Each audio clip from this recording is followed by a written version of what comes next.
And finally, remember, your child is a gift. He came to teach you to love in a way you've never loved before. He came to show you that life can be beautiful, even when it's different. He came to transform you into the incredible person you are today. Look at him and see the beauty that exists there. The purity, the sincerity, the sensitivity. He is perfect exactly as he is. The journey is long, I know. There will still be difficult days. There will be meltdowns, tiredness, fear. But there will also be achievements, smiles, unexpected hugs. And you'll be there. Standing. Fighting. Loving.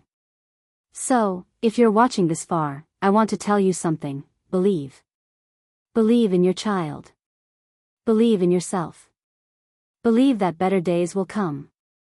Because they come. They always come. Love wins. Hope endures. And you, Mommy, are living proof of that. Now, I want to hear from you. In the comments, write the phrase that represents your journey: I don't give up on my child, or I'm an atypical mother and I keep fighting. Let's fill this space with love, strength, unity. Share this video with that friend who needs to hear these words today. She's not alone. None of us are. A kiss on the heart. And move forward. With love, with faith, with hope. You are the mother your child needs. Exactly as you are. Part 4, the strength that comes from love and the hope that never dies. We've reached the last part of this journey together. There were 3 parts of pain: tears, recognition.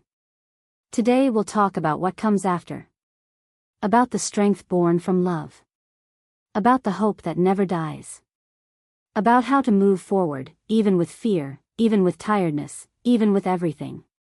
If you've made it this far, you've cried, you've fallen, you've gotten back up.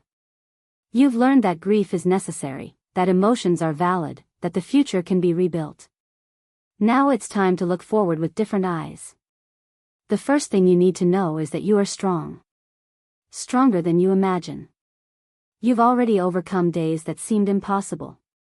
You've faced meltdowns, judgments, fears. You've fought for rights, you've run after therapies, you've dedicated yourself body and soul to your child. This strength didn't come from nowhere. It came from love. From the purest, most unconditional love that exists. And it's this love that will sustain you. On tired days, it's what will lift you up. On doubtful days, it's what will guide you. On sad days, it's what will warm your heart. A mother's love is the most powerful force in the world. And you have that strength within you. The second thing is that hope exists. It's not naive, it's not blind. It's built day after day, achievement after achievement. It lives in your child's smile, in the look that meets yours, in the progress no one sees but you feel. Hope is knowing that, even on difficult days, you are together. And being together, everything is possible. The third thing is that you are not alone. There's a multitude of atypical mothers walking beside you. Mothers who understand your pain, who speak your language, who know what a meltdown is, what a sleepless night is, what fear of the future is. These mothers are your sisterhood. Get close to them. Exchange experiences, vent, ask for help, offer help. Together, we are stronger. And final. But there's something important I need to tell you: the future isn't over. It will just be different. And different isn't worse. It's just different. Your child may not be what you imagined, but he can be something incredible that you never imagined. Autism doesn't define your child's future. It's just a part of him. And with love, with support, with the right therapies, he can achieve beautiful things. Little by little, you'll start to see possibilities. You'll meet fulfilled, happy autistic adults, with jobs, with families. You'll discover that the spectrum is wide and that everyone has their place. You'll learn that your role isn't to decide your child's future, but to give him tools to build his own future. And in this process, you'll need to learn to dream again. New dreams, different, but possible. Maybe he won't be a doctor, but he can be an incredible artist. Maybe he won't get married, but he can have deep friendships. Maybe he won't talk a lot, but he can communicate in ways that move people. Look at your child and ask, who are you? What do you like? What makes you happy? The answers will come, perhaps not with words, but with gestures, with preferences, with passions. And from there, you'll build a beautiful future together. Remember, your child didn't come into the world to be what you dreamed. He came to teach you to dream again. He came to show you a new world, slower, more sensitive, more truthful. Open your heart to this world. It can be more beautiful than you imagine. In part 4, the last of this series, we'll talk about how to transform this entire journey into love and hope, and how to find strength to move forward, even on the hardest days.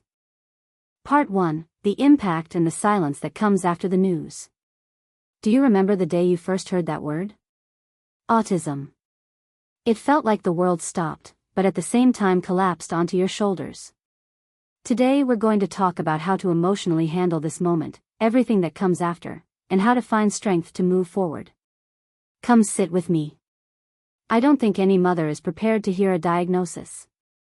We spend the 9 months of pregnancy dreaming. Dreaming about the little face, the baby smell, the first words. We build a child in our minds, an imaginary child who will say, "Mommy," at the right time, who will walk at the right time, who will fall in love, graduate, get married, give us grandchildren. But life sometimes writes a different story than the one we planned. And when the doctor said, "Your child is on the autism spectrum," the emptiness came. The silence came. The fear came. Fear of the future, fear of not being able to handle it, fear of judgment, fear of how the world will treat him. And along with fear, came guilt. Did I do something wrong? Was it something I ate during pregnancy? Could I have avoided this? And we find ourselves, in the middle of the night, looking at our phone gallery, reviewing photos from when he was a baby, looking for signs, as if that would relieve the weight pressing on our chest. And I know that for you, it's not just the diagnosis. It's the day-to-day life. It's the meltdown at the grocery store because the light was too bright. It's the look from people around you, a look that often accuses without knowing. It's that tiredness that isn't just physical, it's of the soul. There are days when you sit on the bathroom floor, after everyone sleeps, and cry. You cry quietly so no one hears. You cry because you don't know if you're doing it right. You cry because you want to see your child happy, but sometimes he can't even look you in the eyes. You cry because you see other children his age speaking in full sentences, and your child still doesn't call you mommy. And in that silent cry, a cruel thought comes, will he ever say mommy one day? What no one tells you is that this moment of pain is necessary. It's part of the process. You can't skip this stage. You need to feel, you need to cry, you need to go through the darkness to reach the other side.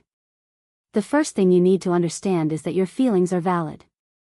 Sadness, anger, fear, guilt, all of this is normal.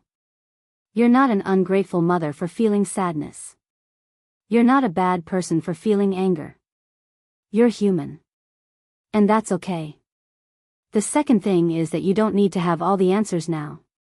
The diagnosis is not a sentence, it's a starting point. It's the beginning of a new journey, a journey you will learn to take one step at a time. You don't need to know everything today. You don't need to understand all the therapies, all the rights, all the interventions. Take it easy.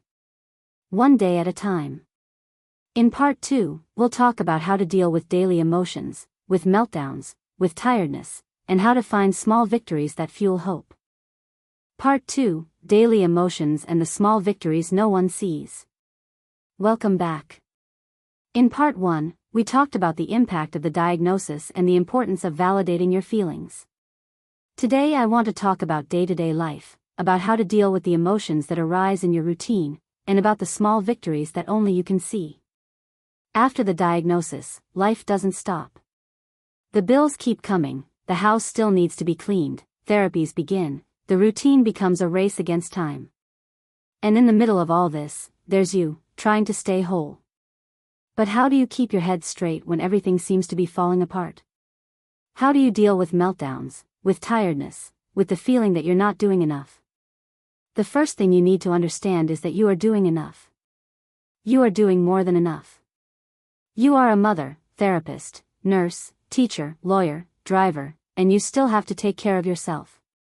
That's a lot for one person. So, breathe. You don't need to be perfect. You need to be present. On meltdown days, when your child is screaming, thrashing, and you don't know what to do anymore, remember, this too shall pass. The meltdown passes. The crying passes. The despair passes. Breathe deeply, count to 10, hold him if he allows it, or give him space if he needs it. There's no magic formula. Each meltdown is a learning experience. And after it passes, you too are there, exhausted, but together. And that's what matters. On days of extreme tiredness, when you feel you can't take it anymore, remember to ask for help. Ask your husband, your mother, your mother-in-law, your friend. Ask for help without shame. No one was born to carry weight alone. And if there's no one around, cry. Cry until you're tired. Then get up, wash your face, and move on. Because there's someone who depends on you. And on days of doubt, when you ask yourself if all this effort is worth it, look at the small victories. That look he gave you today, even if quick. The new word he said, even without context. The food he accepted to try. The night he slept without waking up. These are small things the world doesn't see, but for you, they are gigantic. Keep each one in your heart. They are what will sustain you on difficult days. Learn to celebrate every achievement, no matter how small it seems. Your child is evolving. In his own way. In his own time. And you are by his side, cheering, supporting, loving. That's the most important thing. In part 3, we'll talk about how to deal with grief for the future you imagined and how to start rebuilding possible dreams. Part 3, Grief for the Dreamed Future and the Reconstruction of Possible Dreams. We've reached part 3, and today I want to talk about a delicate but necessary subject, grief for the future you imagined. Because yes, we dream. We dream about the first day of school, birthday parties, family vacations, graduation, marriage, grandchildren. We build an entire future in our heads, and when the diagnosis arrives, that future collapses. And it hurts. It hurts a lot. It hurts because it seems like everything you dreamed won't happen. It hurts because you don't know what tomorrow will be like. It hurts because fear takes over. This grief is real, and you need to go through it. You can't skip this stage.